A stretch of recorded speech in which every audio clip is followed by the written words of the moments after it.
Próbuję się wydostać z tego miasta do miejscowości Karatkonso. Będę tam pewnie w nocy, jeżeli w ogóle uda mi się złapać stopa. Rozstaliśmy się z Piotkiem, no fantastyczny gość. Mam nadzieję, że jeszcze nie raz z Piotkiem wyskoczymy na jakąś wspólną wyprawę. On będzie próbował wracać busem, ja będę próbował wracać autostopem i dam Ci znać w ogóle, jak autostop radzi sobie tutaj i działa w tym kraju, w Etiopii. Tutaj jest jedyny problem taki, że droga jest zamknięta, więc nic nie ma prawa nią jechać, no bo skąd? Skoro tam idzie wielka procesja. Niestety oni idą tą drogą, którą ja będę jechał. To oznacza, że nic nią nie przejedzie, więc idę na stopa taką pewką, że raczej mi się go chyba nie uda złapać. Więc gonimy, ciśniemy, zobaczymy, co się wydarzy. Nie wiem, już jest późne popołudnie, a ja mam do przejechania jakieś 7 godzin. Jeśli znajdę w ogóle transport. A jak nie znajdę, no to coś trzeba będzie wymyśleć. Nie mam namiotu ani śpiwora niestety, ponieważ zostawiłem go w hostelu w Addis Abeba, bo stwierdziłem, że tak mi będzie lżej i wygodniej. No to cisnę z buta przed siebie w nieznane, bez podstawowego sprzętu autostopowicza. Marcin, ale ty jesteś mądry gość. Zarąbisty pomysł, no. Chyba przegiąłem pałę, bo idę już tak nie wiem którą godzinę, chyba drugą. Minąłem kilka wiosek, kilka osad ludzkich, a nic nie jedzie. Nie było ani jednego samochodu po drodze. Upał niemiłosierny i zaraz będzie wieczór. Na razie mijają mnie tylko motorki, które oferują podwózkę. Miejscowi ludzie zaczepiają, zapraszają do domu, ale idę, nie mam czasu, bo jak się ciemno zrobi, to będzie lipa. Podrzucają mnie wprawdzie tylko jedną wioskę, no ale w moim wypadku to zawsze coś.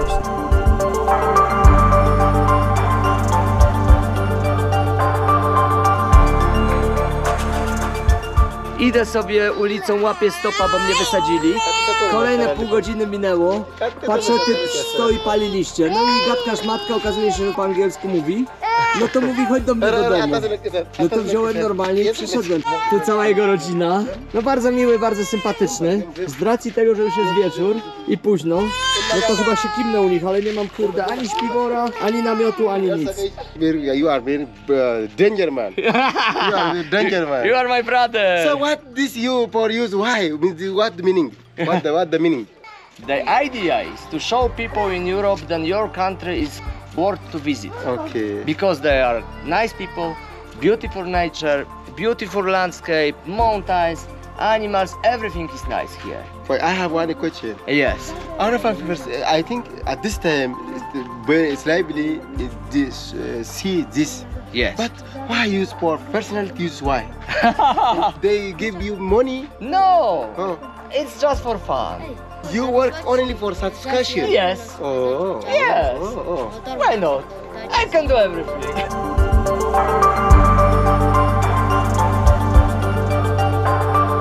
Stoimy, gadamy przy płocie z typem.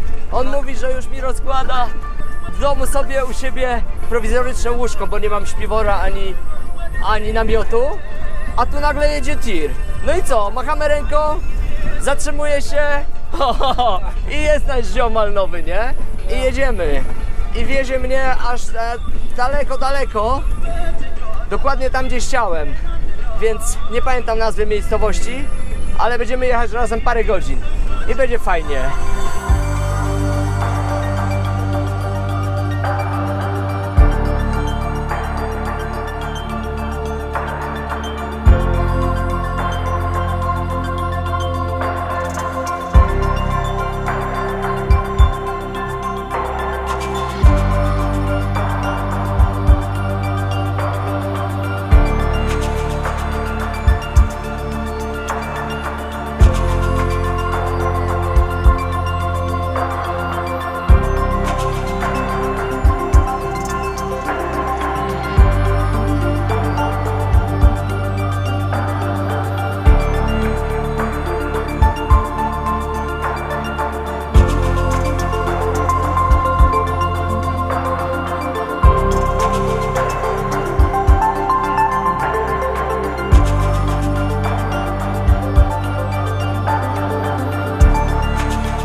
Mój nowy ziomal jest fantastyczny, aczkolwiek ciężko z nim rozmawiać, bo nie mówimy za bardzo w tym samym języku. Ale co, na migi coś tam się porozumiewamy. Droga jest powolna, zobacz jak się jedzie. Cały czas albo dziury, albo krowy i trzeba się zwalniać, zatrzymywać. Jedziemy mniej więcej, nie wiem, 20 na godzinę. A i tutaj jest taka zasada, że jak zabijesz krowę albo kozę, to ty płacisz, nie? Więc zwierzęta zawsze mają pierwszeństwo. I to trzeba pamiętać. Jak jechaliśmy na tych motorkach, to on bardzo tego pilnował, żeby przy zwierzętach zwalniać, bo mówi, że jak trafi takiego zwierzaka, to płaci, a to kupę siana kosztuje, nie? Jak jechaliśmy motorem, to mijaliśmy 4 ziomali na motorze, którzy wieźli kozę i ta koza kosztowała 55 000 birów. To bardzo dużo, prawda? 55 000, więc zwierzęta są tutaj bardzo drogie i trzeba uważać, żeby ich nie rozjechać. A teraz w ogóle przejeżdżamy przez takie tereny, bo do tej pory było tak, że szedłem, mijałem jedną, drugą, trzecią wioskę, później mnie podwieźli 10 km i znowu szedłem, ale widziałem, że ta ludność coraz bardziej przypomina właśnie te plemiona pierwotne. I tam było tak, że już no coraz bardziej robiło się, no nie powiem, że groźnie, ale tak nieswojo się czułem, bo już wieczór, późno, a tutaj wszyscy z bronią, czy palną, czy taką powiedzmy, wiadomo jaką, siekającą. No i co? No i całe szczęście, że spotkałem tamtego ziomala i powiedział mi, wbijaj do mnie na chatę, a jak nie, no to staniemy i będziesz coś tam łapał po drodze. Jak nie znajdziesz, nocujesz u mnie w domu. Jak znajdziesz, to jedziesz dalej. I to było super opcja. Najlepsza jaka jest możliwa, bo nie ukrywam, że nie chciałem u niego mieszkać, ponieważ no nie mam ani śpiwora, ani namiotu, ani nic. Do dupy to zrobiłem, że tego nie wziąłem. No i zostawiłem to w Addis Abeba.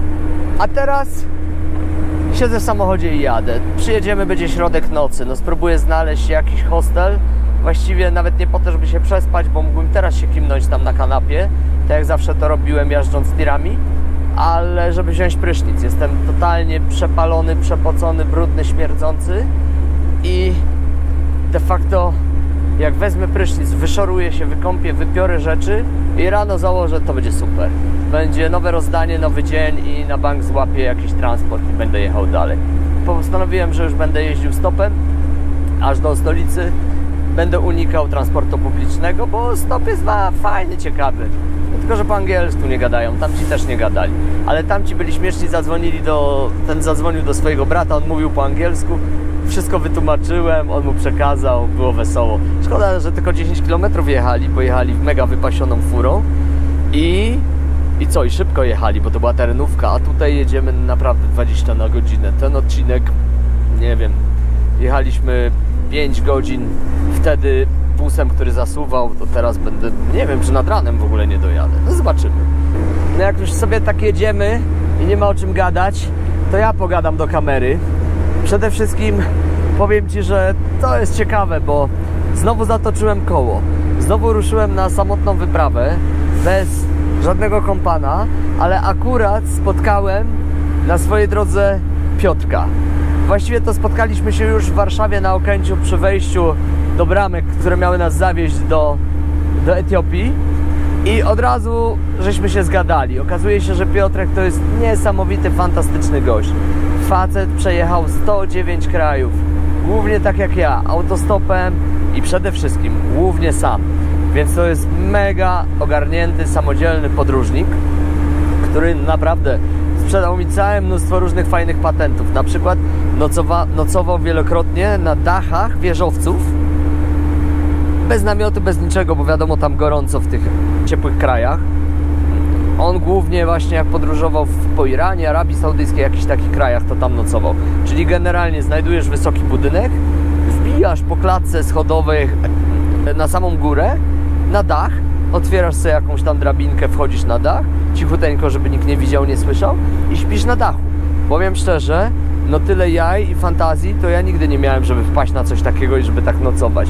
Nigdy w życiu tak nie nocowałem, ale spróbuję i postaram się oczywiście to nagrać.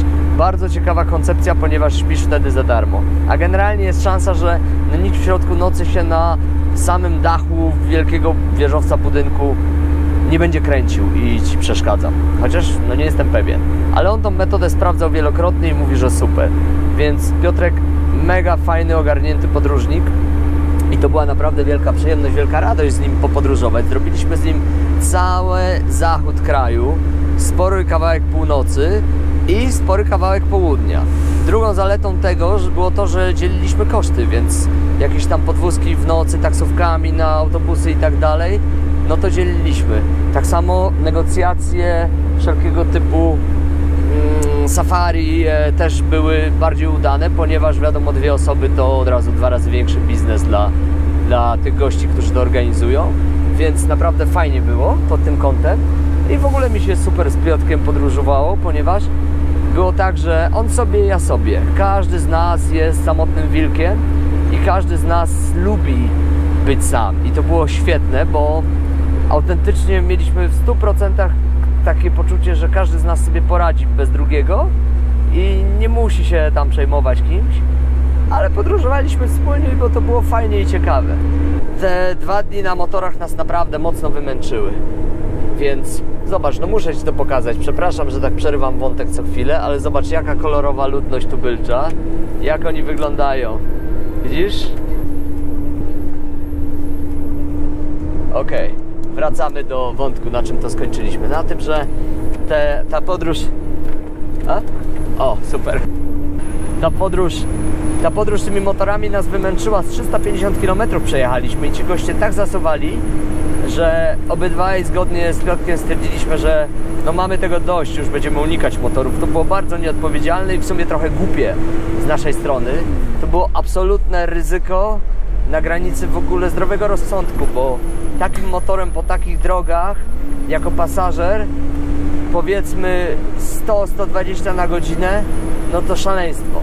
Ale no dzięki temu przejechaliśmy taki odcinek, taki dystans przez 2 dni ponad i żeśmy odwiedzili 4 plemiona. I powiem szczerze, już jestem zmęczony tymi plemionami i tym wszystkim i mogę tam w tym Arba Minch później znaleźć 5. i jeszcze pojechać, ale chyba na razie mam trochę dosyć. Już tak jak żeśmy sobie dzisiaj o tym pogadali, że Afryka wymęcza i Etiopia też nas wymęczyła i Piotrek jest po prostu zmęczony, więc on mówi, że z racji tego, że ma jeszcze tydzień, on zwolni tempo i będzie sobie jechał wolniej środkami komunikacji publicznej, a ja no jednak z racji tego, że mam tego czasu mniej, ruszyłem autostopem, bo chcę dzisiaj jak najdalej się przemieścić i przejeżdżamy właśnie przez te bardzo dzikie, tubylcze tereny i tutaj naprawdę absolutnie nie da rady się dogadać po angielsku, ani nawet w tym języku, który obowiązuje w Etiopii,